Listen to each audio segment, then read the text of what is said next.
Mga kaswak, today we're going to Venice. Nope, not in Italy, but in Taguig. Yes, walang need ng visa at di kailangan ng euros. This, my friends, is Venice Grand Canal Mall. Italy vibes but make it Metro Manila.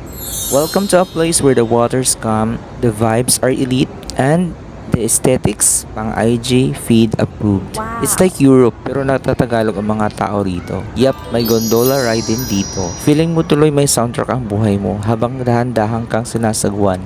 Sinasagwang mag-isa kasi pala ka pa rin jowa.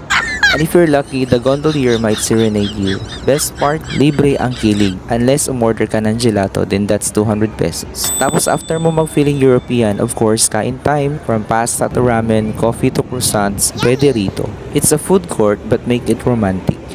Look, I came here for the view, but let's be real.